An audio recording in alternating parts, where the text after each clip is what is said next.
Bonjour mes chers élèves de première année et deuxième année secondaire. Bienvenue dans cette nouvelle séance de révision du devoir. Alors dans cette vidéo, nous allons revoir ensemble les points essentiels qu'il fallait comprendre pour réussir votre devoir. Alors 1. Comment bien lire et comprendre le texte. 2. Où chercher les réponses dans le texte. 3. Comment répondre correctement aux questions de compréhension. 4. Comment traiter les questions de vocabulaire et de langue. 5. Et surtout, comment éviter les erreurs les plus fréquentes. Alors cette séance n'est pas seulement une correction, mais une méthode pour vous aider à savoir comment réfléchir face à un sujet d'examen. Alors, prenez vos cahiers, vos stylos et suivez attentivement. Mettez la vidéo en pause quand il le faut et essayez de répondre avant de regarder la correction. Alors, l'objectif est que la prochaine fois, vous sachiez quoi faire seul devant votre feuille.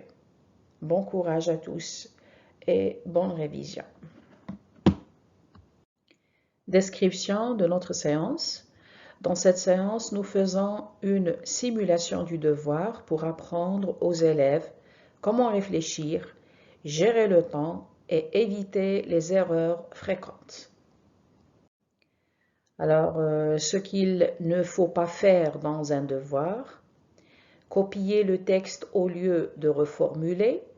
La reformulation, c'est une activité très importante.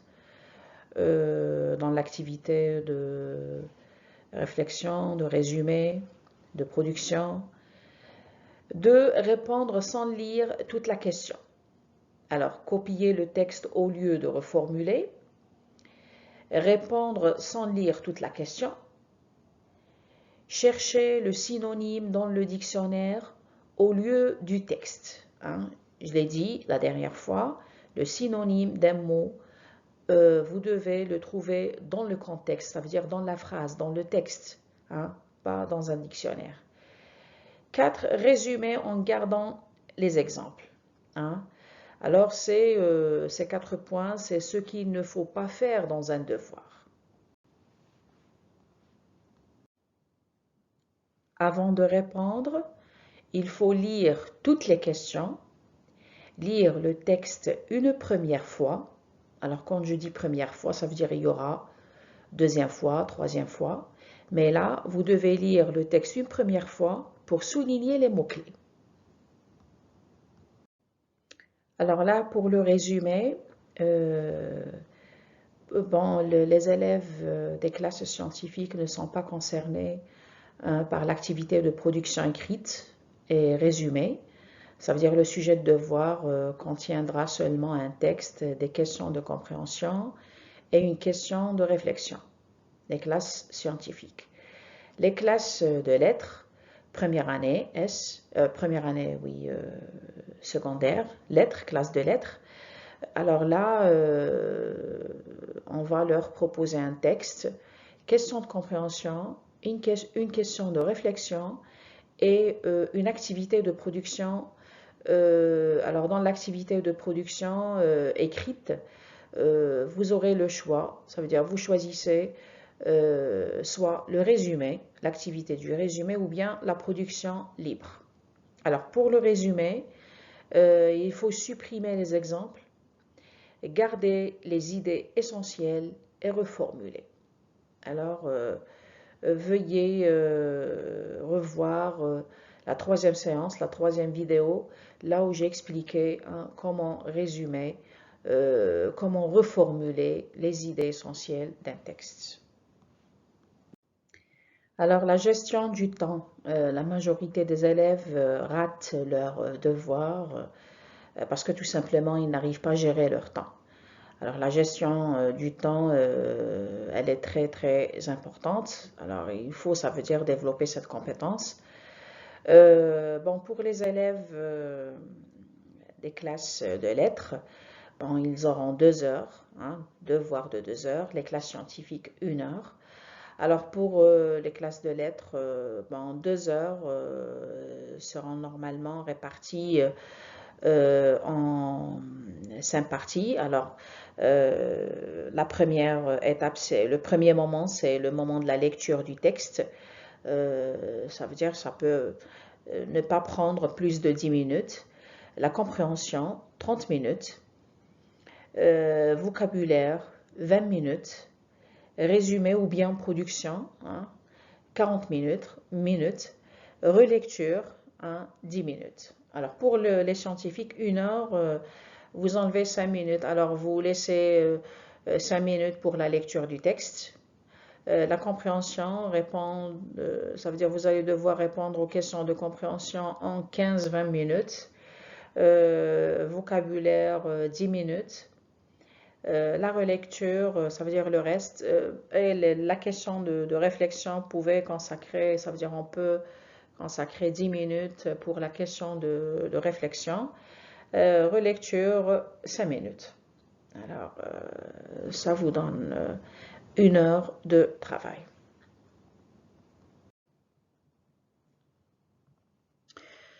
Alors, lisez silencieusement comme dans un devoir. Je vous accorde 2 minutes de lecture.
Très bien. Alors, je vous lis le texte. Pour entreprendre et réussir des études universitaires, il est important de savoir lire, comprendre, parler et écrire sa langue maternelle, c'est-à-dire de la maîtriser parfaitement. Je crois utile de vous expliquer pourquoi. D'abord, la langue maternelle est le moyen de communication par excellence. Pour comprendre quelque matière, que ce soit commencer par la compréhension de la langue dans laquelle elle est enseignée. Toute formation universitaire se fonde simultanément sur la connaissance de termes abstraits et sur la capacité de formulation. Ensuite, la langue française, en tant que moyen de communication, constitue la formation de base indispensable pour suivre les cours. Prendre des notes, participer aux séminaires, étudier, rédiger des travaux scientifiques et répondre aux questions d'examen oraux et écrits. Par ailleurs, dans l'Europe de demain, il conviendra de comprendre et de parler plusieurs langues. Or, la bonne acquisition d'une langue étrangère est en relation directe avec la maîtrise de la langue maternelle. plus vous maîtrisez la langue française, plus aisément et mieux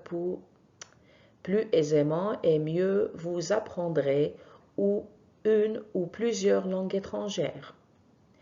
Enfin et surtout, la langue sert à apprendre à penser.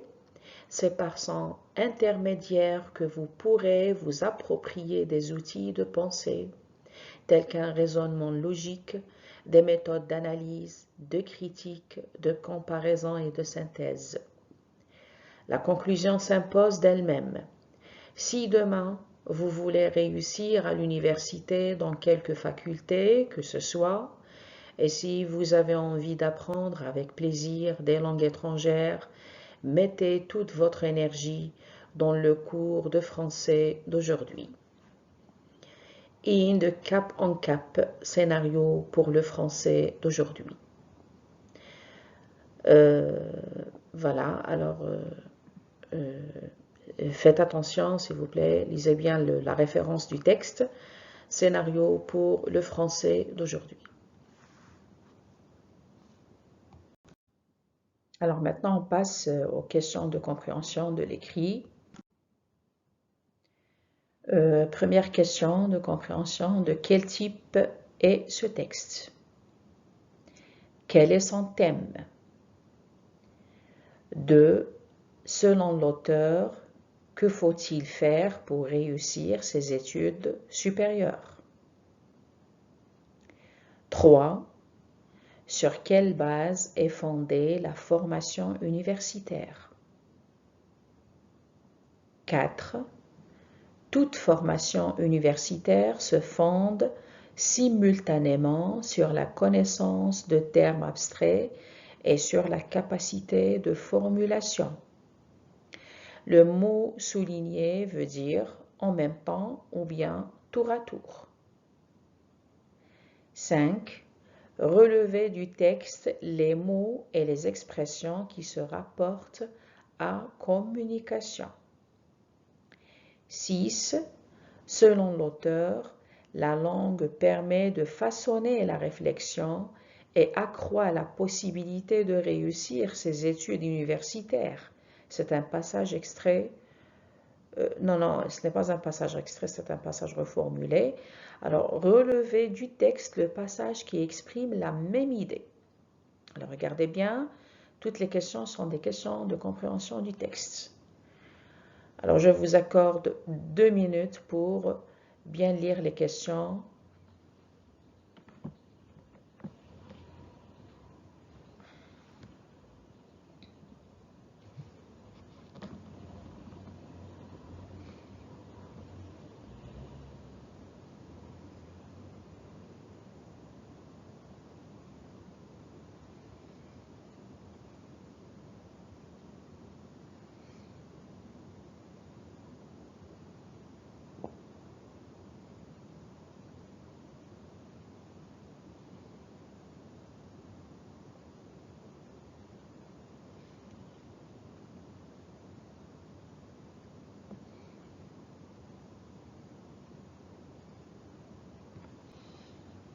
Très bien. La question 7. Complétez le tableau suivant à partir du texte. La thèse, ça veut dire relever la thèse du texte, les arguments et la conclusion. Question 8. Dites à qui ou à quoi renvoient les mots soulignés dans le texte. 9. Il conviendra de comprendre et de parler plusieurs langues. Or, la bonne acquisition d'une langue étrangère est en relation directe avec la maîtrise de la langue maternelle. A. Première question. Quel est le rapport logique exprimé dans l'énoncé ci-dessus? B. Exprimez le même rapport logique d'une autre manière. Question 10. L'auteur est-il impliqué dans son texte? L'auteur est-il présent dans son texte? Est-ce qu'il marque sa présence dans son texte? Justifiez votre réponse. Question 11. Quelle est l'intention communicative de l'auteur? Pourquoi l'auteur a écrit-il ce texte? Question 12, c'est une question de réflexion. À votre avis, pourquoi un élève devrait-il apprendre une langue étrangère? Alors là, c'est une question qui demande votre avis personnel sur, sur le thème, sur le sujet, l'apprentissage d'une langue étrangère.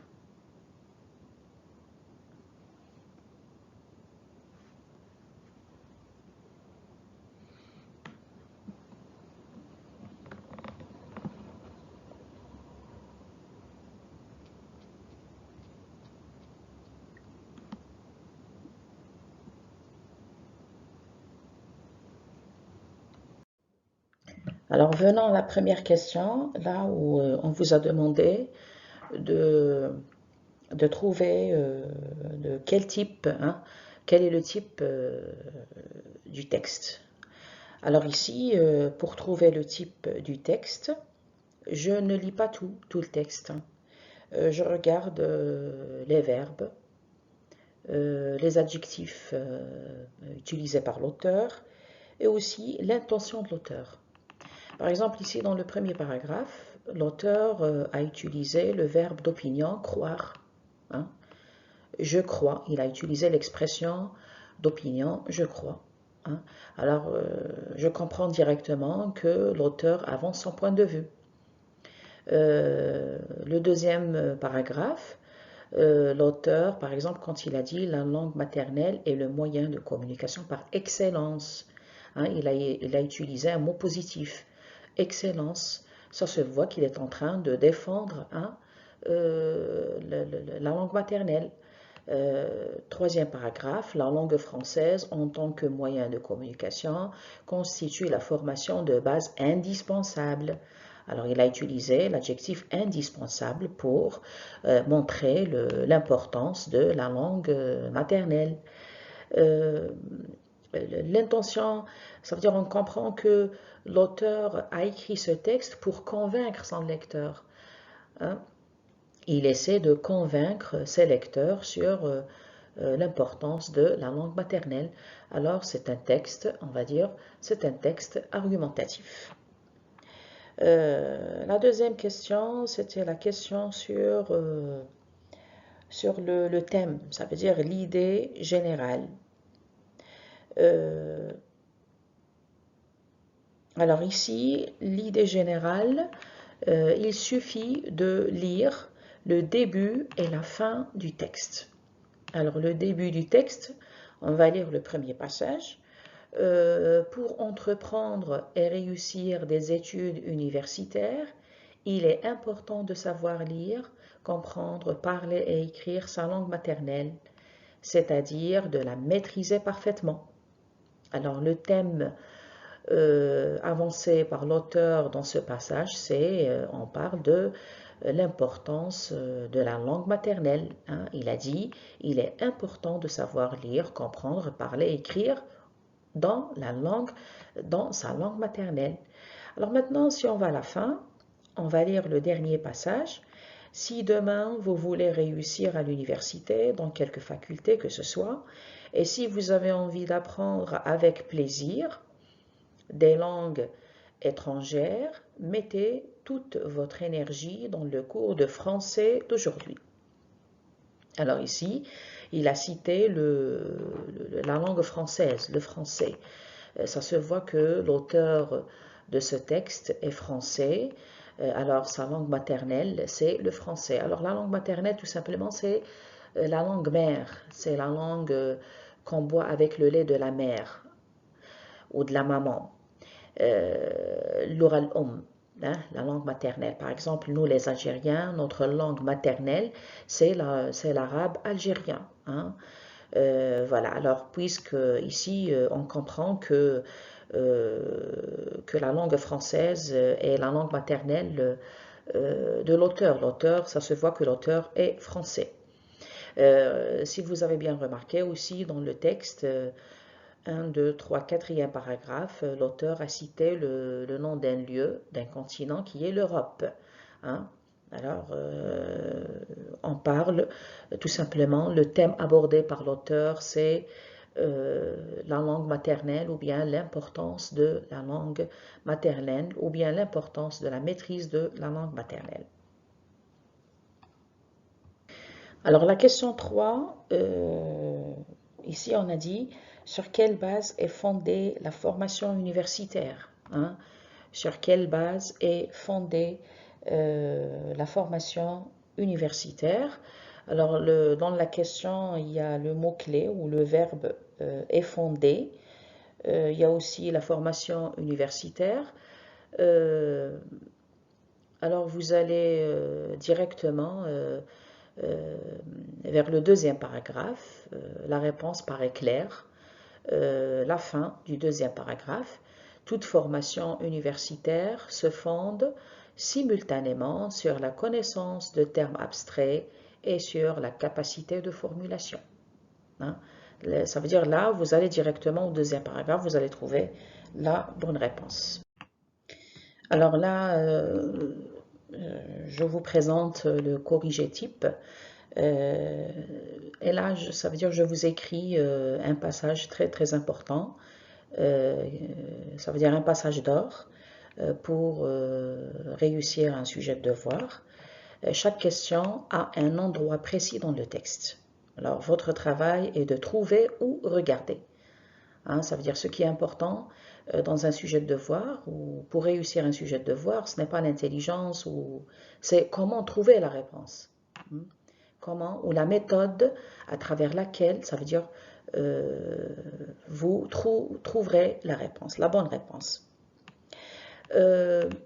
Alors, on a dit que le type du texte, c'est un texte argumentatif.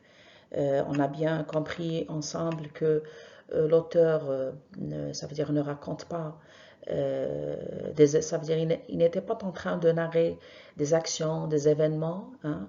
Il n'y avait pas des actions, il n'y avait pas des événements, ce n'est pas un texte narratif, ce n'est pas un texte explicatif. L'auteur n'a pas informé sur un sujet scientifique.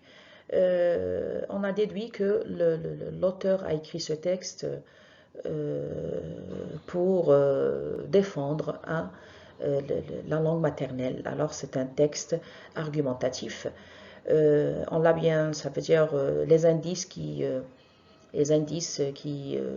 prouvent que c'est un texte argumentatif. On a trouvé le verbe d'opinion. Hein. Il y a aussi des verbes comme par exemple il faut dans un texte argumentatif, l'auteur utilise des expressions comme par exemple il faut, il doit, il conviendra de parler par exemple les langues étrangères. Hein. L'auteur il a utilisé cette expression. Il conviendra, par exemple dans l'Europe, il a dit la langue française en tant que moyen de communication.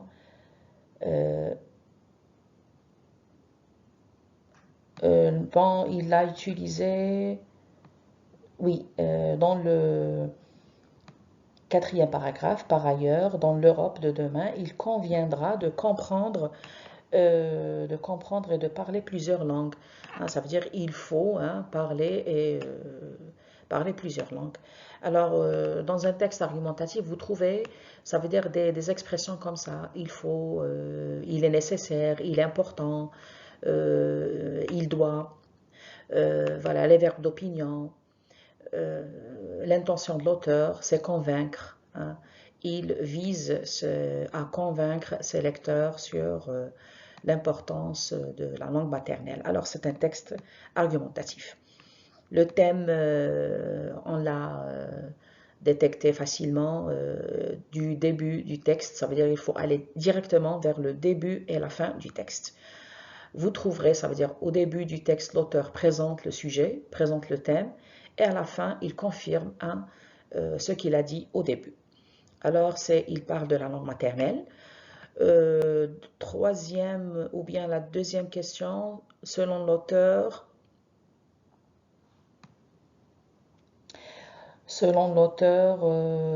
que faut-il faire pour réussir ses études supérieures? Alors, selon l'auteur, il est important de savoir lire, comprendre, parler et écrire sa langue maternelle pour réussir ses études universitaires.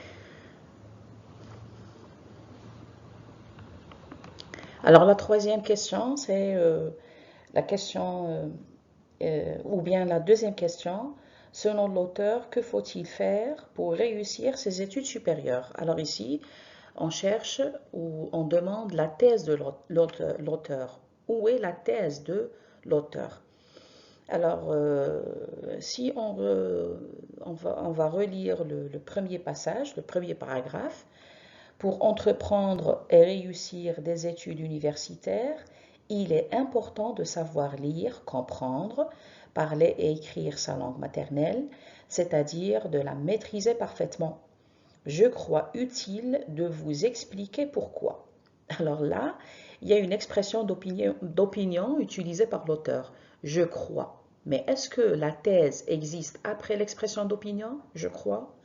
Alors là, on va se poser la question, où est la thèse? La thèse se trouve dans la première phrase. C'est pourquoi? Parce que la thèse représente l'idée principale que l'auteur veut défendre. Alors pourquoi? Parce que l'auteur, il affirme une idée, ça donne un point de vue clair, annonce ce que l'auteur va prouver ensuite. L'auteur, il a utilisé l'expression « il est important ». Hein? Il est important de savoir lire, comprendre, parler et écrire sa langue maternelle pour réussir des études universitaires. Alors, c'est là où l'auteur annonce ce que ça veut dire, ce qu'il veut prouver au cours de son texte. C'est la maîtrise parfaite de la langue maternelle. Elle est importante, elle est indispensable pour réussir les études universitaires. Alors, c'est ça la thèse. Ce qui vient, la deuxième phrase, je crois utile de vous expliquer pourquoi, ce n'est pas la thèse, c'est une phrase d'annonce. Elle introduit des arguments qui vont suivre. On appelle cela une phrase d'introduction aux arguments. Vous voyez, là, il faut savoir chercher la phrase qui contient l'idée que l'auteur veut prouver. Hein? Ce n'est pas seulement l'expression d'opinion. Alors là, il y a des élèves ça veut dire qui ne font pas attention. L'expression d'opinion, alors directement, il y aura après la thèse. Non, il faut chercher l'idée défendue par l'auteur. Ici, l'auteur va expliquer pourquoi il faut maîtriser sa langue. Donc, l'idée à prouver est déjà donnée au début. Vous voyez,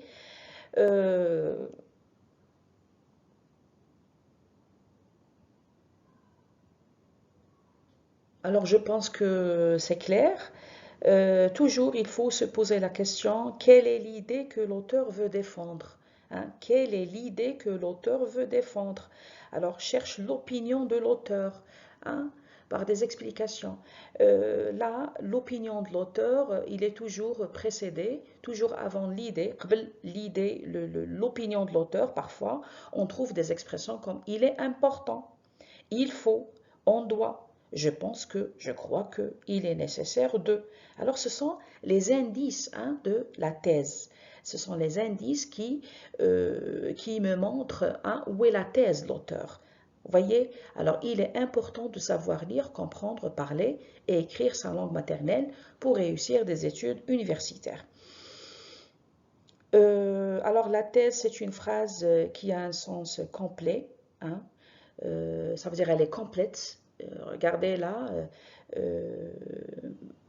ça veut dire même sans le reste du texte, la thèse a un sens complet. Elle reste claire, même si ça veut dire j'enlève les autres passages, elle reste claire. Alors là, regardez, je l'ai extrait. La phrase, elle garde son sens. La phrase qui vient après, je crois, utile de vous expliquer pourquoi, c'est une phrase qui va annoncer, ça veut dire les arguments qui vont venir après, ou bien l'explication qui va venir après pour défendre son idée. Je crois, il a dit, je crois utile, important de vous expliquer pourquoi. Puis, il a commencé à avancer ses arguments pour justifier, bien sûr, sa thèse. Voilà, La troisième question, ça veut dire, elle paraissait claire dans le paragraphe 2. La formation universitaire est fondée simultanément sur la connaissance de termes abstraits et sur la capacité de formulation. La question 4, on vous a demandé le synonyme de simultanément. Est-ce que ça veut dire, on vous a demandé de choisir, est-ce que c'est en même temps ou bien tour à tour. Alors la phrase, vous la voyez dans la réponse 3. Alors on a dit toute formation universitaire se fonde simultanément sur la connaissance de termes abstraits et sur la capacité de formulation. Alors pourquoi simultanément veut dire en même temps? Alors là, on doit poser la question, hein, sur quoi se fonde la formation universitaire? Sur quoi se fonde la formation universitaire? Alors, la formation universitaire se fonde sur la connaissance des termes abstraits et sur la capacité de formulation. Alors, est-ce que, ici, je pose la deuxième question, est-ce que d'abord on apprend les termes, puis après on apprend à formuler, ou bien les deux en même temps? Alors là, on comprend que dans la phrase donne deux choses ensemble, hein, se fonde sur la connaissance de termes abstraits et sur la capacité de formulation. Alors, le mot simultanément est placé entre se fonde et sur et sur. Hein. Simultanément, il est placé entre le verbe se fonde sur les connaissances de termes abstraits et sur la capacité de formulation. Alors, il relie les deux éléments en même temps. Regardez, simultanément, c'est un mot qui revient à la notion de temps. Hein. Simultanément, ça veut dire deux choses qui s'effectuent en même temps. Cela veut dire que les deux sont nécessaires en même temps, pas tour à tour. Hein. Par exemple, pourquoi pas tour à tour? Parce que ça veut dire ici, on n'a pas dit se fonde, si on dit, regardez, si vous remplacez simultanément par tour à tour. Alors on va dire la formation universitaire se fonde tour à tour sur la connaissance de termes abstraits et sur la capacité de formulation. Ça veut dire, est-ce que elle se fonde d'abord sur la connaissance de termes abstraits, puis après sur la capacité de formulation? Non, ce n'est pas logique. Ça ne donne pas de sens. Alors, le sens convenable, c'est en même temps. Hein.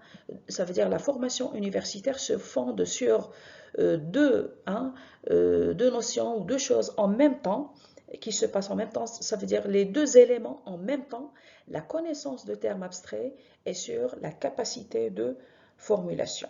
Alors, simultanément, ça veut dire en même temps, parce que la formation a besoin de deux à la fois. Les deux à la fois, en même temps.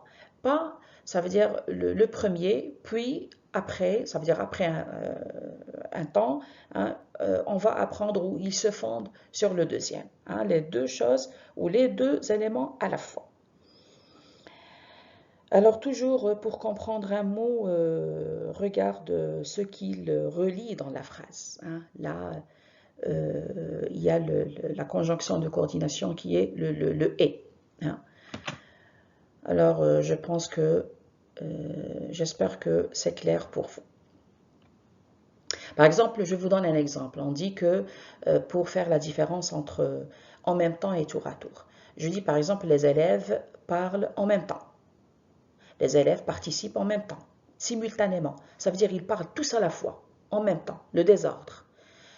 Tour à tour, je dis par exemple, les élèves parlent ou participent tour à tour. Ça veut dire chacun prend son tour. Le premier, hein, il parle, il s'arrête, quand il termine, le deuxième commence à dire ce qu'il veut dire. Vous avez compris? Alors c'est ça la différence entre simultanément et tour à tour.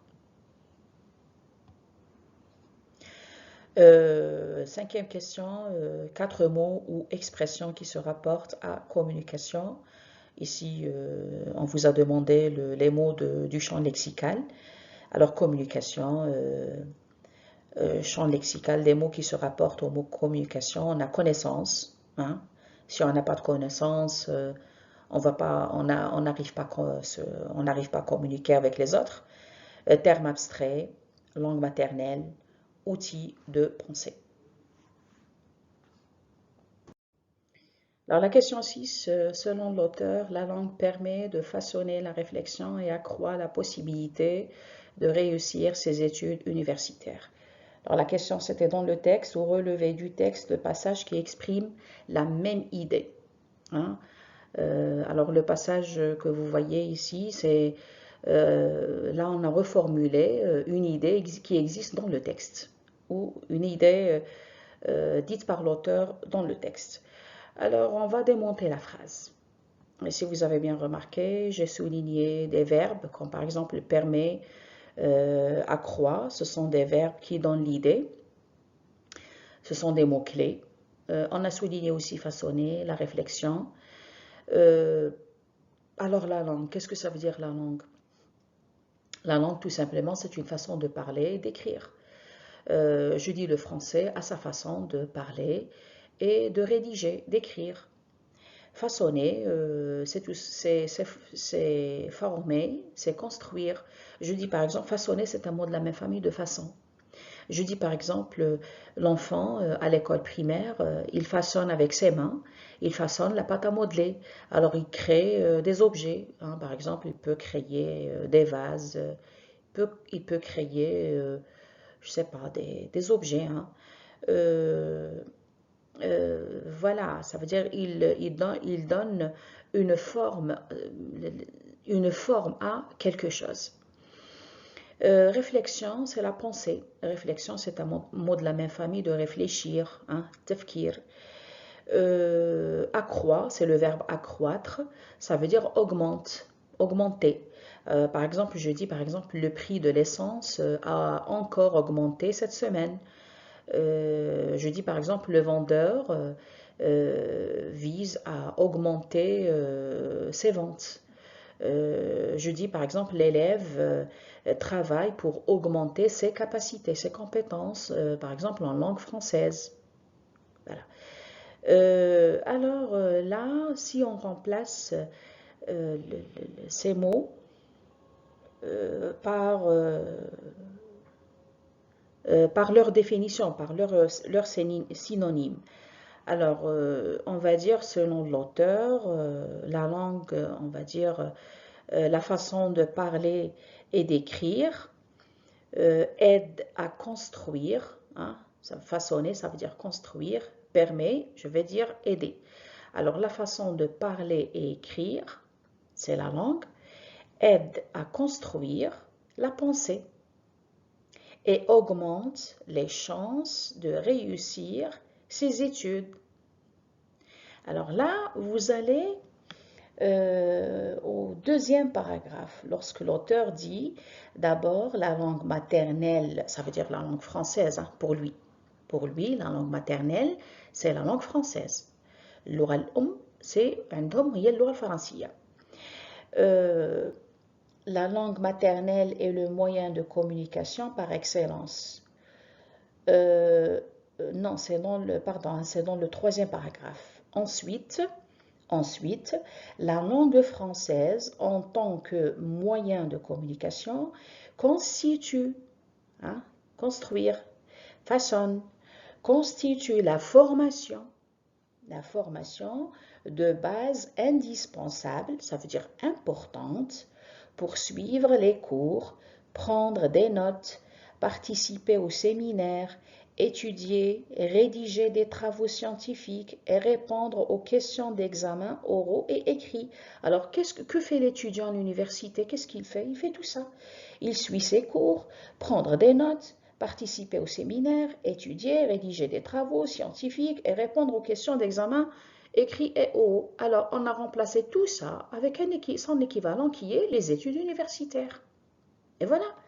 Alors le passage, lorsqu'on a, ça veut dire, on a cherché les mots-clés dans le passage, on a remplacé ces mots, les mots-clés par leur équivalent, par leur synonyme, par leur définition, on a pu, hein, ça veut dire trouver l'idée reformulée dans le texte.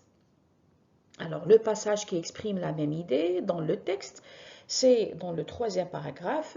Ensuite, la langue française entend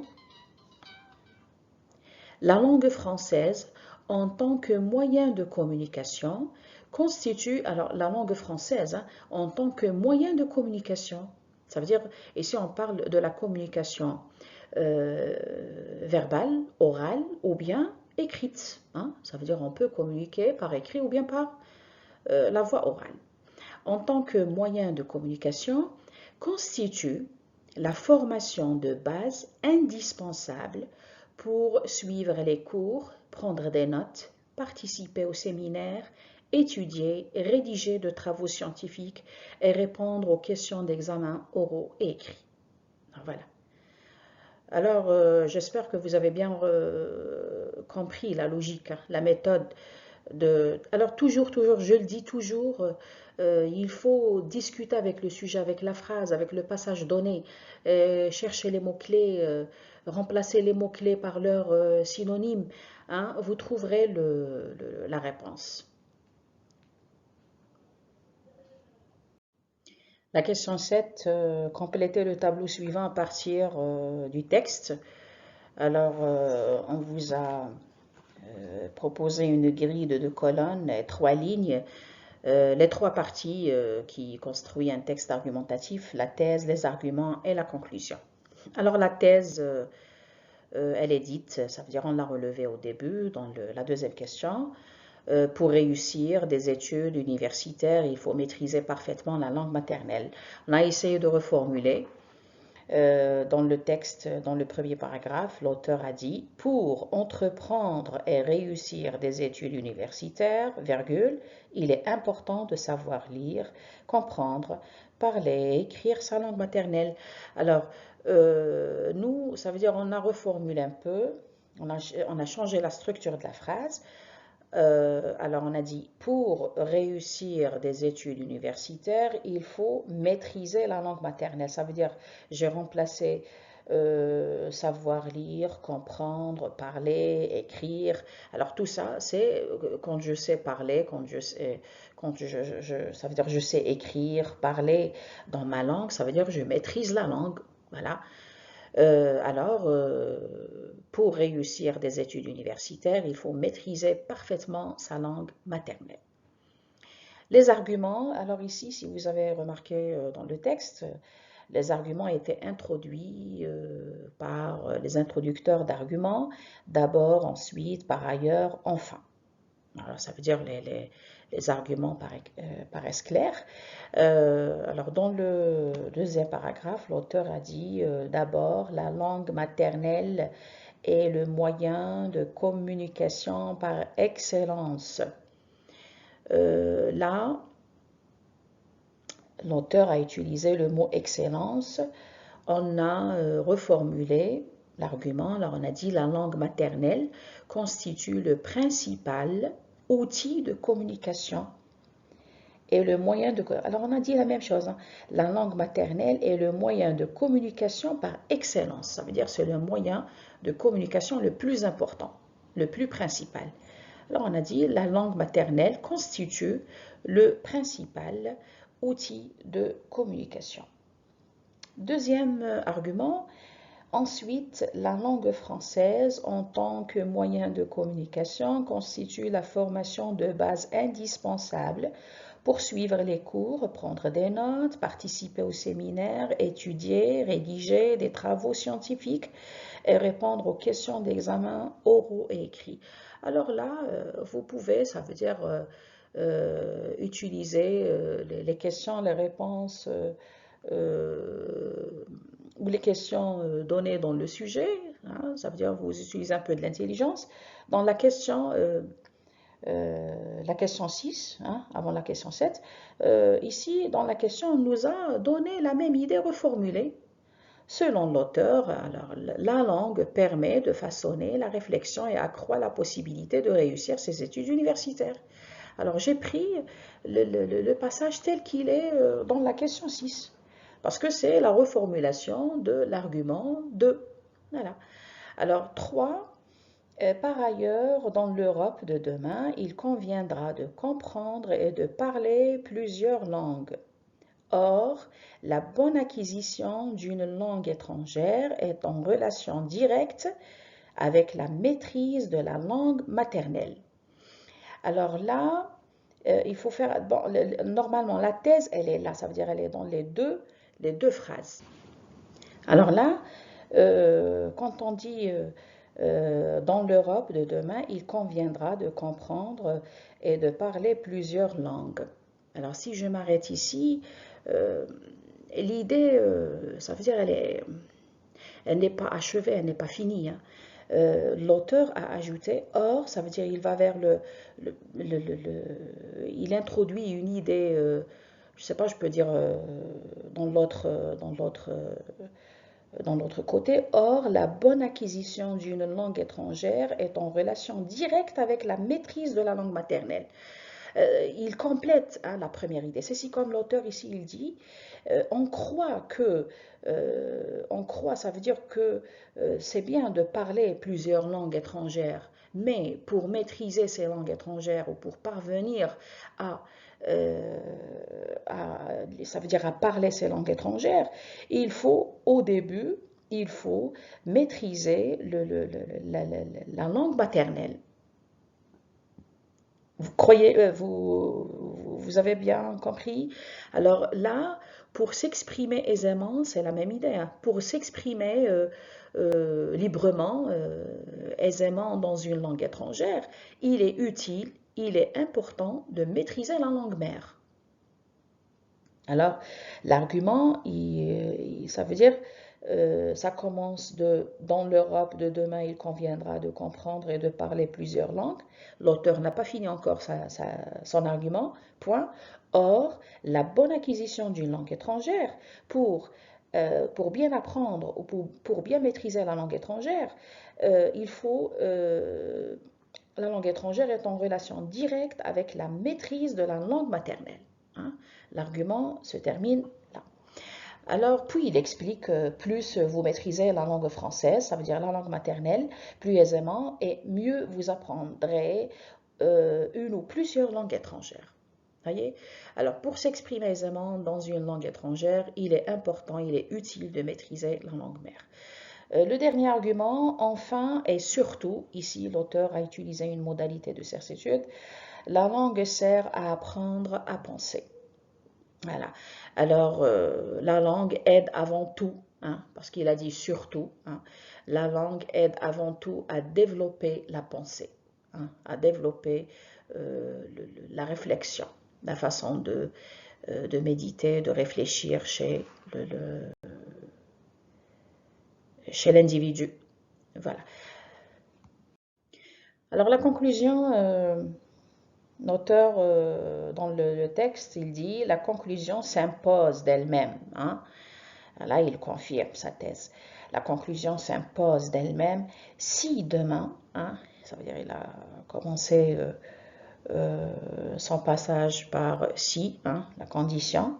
Si demain, vous voulez réussir à l'université, dans quelque faculté que ce soit, et si vous avez envie d'apprendre avec plaisir des langues étrangères, mettez toute votre énergie dans le cours de la langue maternelle qui est le français aujourd'hui. Hein? Ça veut dire, là, il a utilisé le conditionnel, la condition. Si vous voulez maîtriser ou vous voulez réussir et apprendre plusieurs langues étrangères, alors vous devez maintenant, investir votre énergie dans le cours de la langue française qui est leur langue maternelle. Alors, pour réussir vos études universitaires, aimer, hein, plaisir, j'ai remplacé plaisir par aimer, et aimer apprendre les langues étrangères, j'ai changé un peu la structure. Hein. Investissez-vous pleinement dans le cours de français dès aujourd'hui. Hein. le cours de la langue maternelle, hein, français dès aujourd'hui. La question 8, dites à qui ou à quoi renvoient les pronoms ou les mots soulignés dans le texte. Alors pour trouver à qui ou à quoi renvoient les pronoms, il faut toujours aller vers l'avant, hein, avant le pronom. Avant le pronom. Alors je renvoie à l'auteur du texte, hein. Il a dit je crois. Alors je, tout simplement, c'est l'auteur, l'implication directe de l'auteur. Vous, il s'adresse directement à ses lecteurs. Il a dit vous. Par exemple, plus vous maîtrisez la langue française, il s'adresse directement à son lecteur. Même dans le dernier paragraphe, il dit mettez toute votre énergie, hein. L'auteur s'adresse directement à son lecteur. Son. Alors là, il a dit plus, non, il a dit, bon, je dis toujours pour trouver à qui ou à quoi on voit le pronom, il faut aller avant, hein. Alors je dois commencer au début, enfin et surtout, la langue sert à apprendre à penser. C'est par son intermédiaire. Alors l'intermédiaire de quoi? De la langue. Alors son renvoie à la langue. Votre, ici c'est dans le dernier paragraphe, toujours on va avant, hein, toujours je vais avant le pronom et pas après le pronom, hein, je cherche la bonne réponse avant le pronom. Alors là, je vais dire, vous voulez réussir à l'université dans quelques facultés, que ce soit, et si vous avez envie d'apprendre avec plaisir des langues étrangères, mettez toute votre énergie. L'énergie de qui? Du lecteur. Alors, c'est votre, hein, je dis votre, renvoie au mot lecteur. Alors, la question suivante, c'est la question 9. Il conviendra de comprendre et de parler plusieurs langues. Or, la bonne acquisition d'une langue étrangère est en relation directe avec la maîtrise de la langue maternelle. Quel est le rapport logique exprimé dans l'énoncé ci-dessus? Exprimer le même rapport logique d'une autre manière. Alors, quand l'auteur parle d'une chose, puis avec or montre une autre idée plus importante, c'est une opposition, hein? Vous avez compris? Quand l'auteur parle d'une chose, puis avec le mot or, hein, l'articulateur or, il montre une autre idée plus importante, hein, alors c'est une opposition. Alors le rapport logique exprimé, c'est l'opposition. On peut l'exprimer avec le connecteur cependant, avec les connecteurs toutefois, mais, en revanche, alors que, hein, alors il conviendra de comprendre et de parler plusieurs langues. Cependant, la bonne acquisition d'une langue étrangère est en relation directe avec la maîtrise de la langue maternelle. Alors là, je vous explique le rapport de l'opposition. Alors, l'opposition, c'est quand deux idées vont ou ne vont pas dans le même sens. Vous voyez, la deuxième idée contredit, limite, contraste avec la première. Par exemple, je dis, il fait très froid, mais il sort son manteau. Alors, les deux idées sont contraires. Ça veut dire qu'il faut toujours poser cette question. Est-ce que la deuxième idée est contraire à la première? Hein, le contraire. Hein. Si c'est oui, c'est une opposition. Je peux exprimer l'opposition avec plusieurs articulateurs, comme par exemple au connecteur d'opposition, comme par exemple mais exprime le contraire, cependant, pourtant, hein, pourtant, contraire inattendu. Par exemple, je dis, il a bien travaillé, pourtant, il a obtenu de mauvaises notes, hein, ou il a eu de mauvaises notes. Toutefois, au contraire, hein, idée opposée, alors que, tandis que, voilà, vous voyez, je dis par exemple, il travaille beaucoup, hein, ça veut dire le résultat attendu, c'est la réussite. Pourtant, il n'obtient pas de bons résultats, contraire à ce qu'on attend. Hein, c'est l'opposition, c'est donc l'opposition. Alors là, dans notre phrase, il dit il conviendra de comprendre et de parler plusieurs langues. Or, la bonne acquisition d'une langue étrangère est en relation directe avec la maîtrise de la langue maternelle.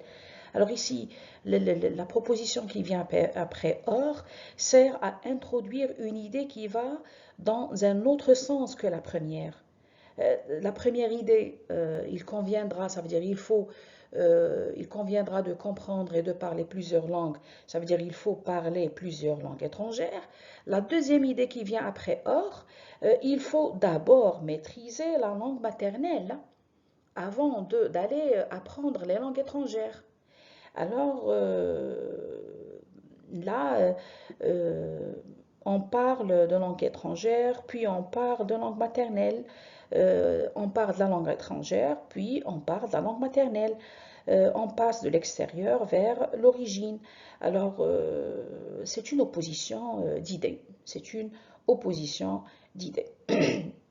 Ça veut dire, l'auteur, qu'est-ce qu'il oppose? Il oppose ce qu'on pense, hein, à ce qui est réellement important. Ça veut dire on pense que l'apprentissage des langues étrangères est important, mais ce qui est plus important, c'est de maîtriser la langue maternelle avant d'aller apprendre la langue étrangère. Voyez? Alors c'est le rapport de l'opposition. Là, regardez, je vous ai explication. On croit qu'il faut apprendre plusieurs langues étrangères. Or, l'auteur montre que la chose la plus importante est la langue maternelle. Donc, il oppose ce qu'on pense à ce qui est réellement important. Voyez? La question 10, l'auteur est impliqué dans son texte. Ça veut dire, est-ce que l'auteur est présent? Est-ce qu'il marque sa présence? Hein? Oui, il est impliqué dans son texte. Ça veut dire qu'il s'agit d'un discours subjectif. Justification. L'auteur a utilisé le pronom personnel « je ». Il a dit « je crois ». Ça veut dire qu'il s'implique. L'implication est explicite, ça veut dire elle est directe. Lexique mélioratif. Il a utilisé un lexique mélioratif. Excellence. Les adjectifs indispensables, ça veut dire importante, bonne, mieux, plaisir. Hein. Il a utilisé un lexique positif parce que tout simplement il défend la langue maternelle ou la maîtrise de la langue maternelle. Modalité de certitude, pardon, quand il dit surtout. Surtout, qui dit surtout ici dans le texte? C'est l'auteur. Alors, il s'implique d'une manière indirecte, ça veut dire implicitement. Surtout, c'est une marque de présence de l'auteur.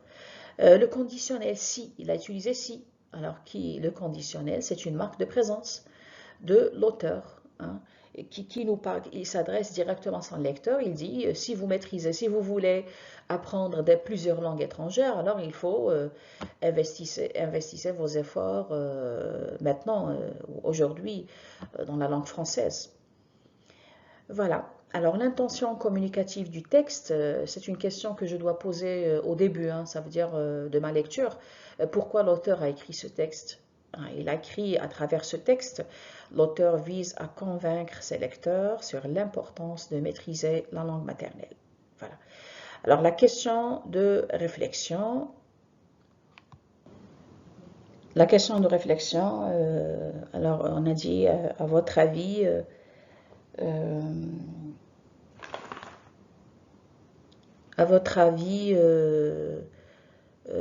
apprendre une langue étrangère ou que permet. Alors on a dit à votre avis, pourquoi l'élève ou un élève devrait-il apprendre une langue étrangère?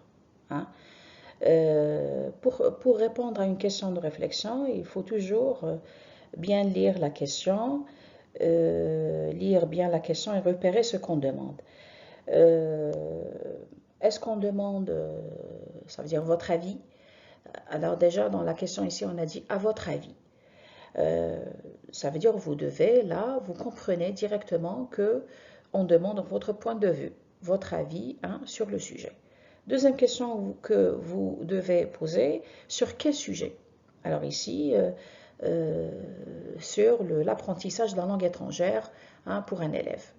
L'importance de l'apprentissage de la langue étrangère pour un élève. Alors là, ça veut dire que vous devez avancer votre point de vue en utilisant l'expression d'opinion à mon avis.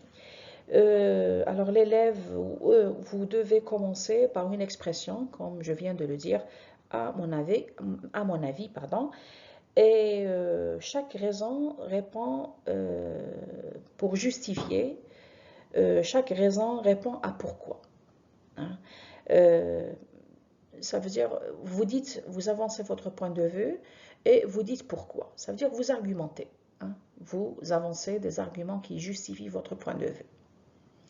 Alors, à mon avis, apprendre une langue étrangère permet à l'élève d'accéder à plus de connaissances et de mieux réussir ses études.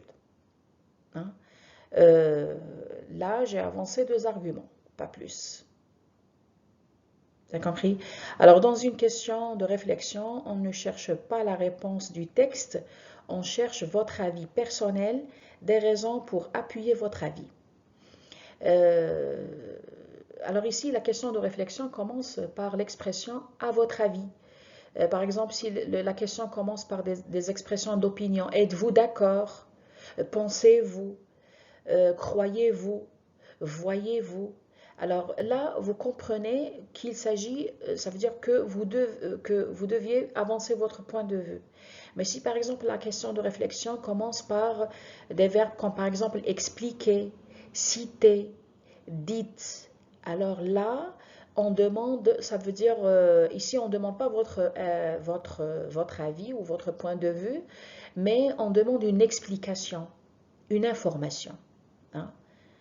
Alors, je répète, si la question de réflexion commence par des verbes comme par exemple dites, citer, expliquer, ça veut dire là, on demande une explication.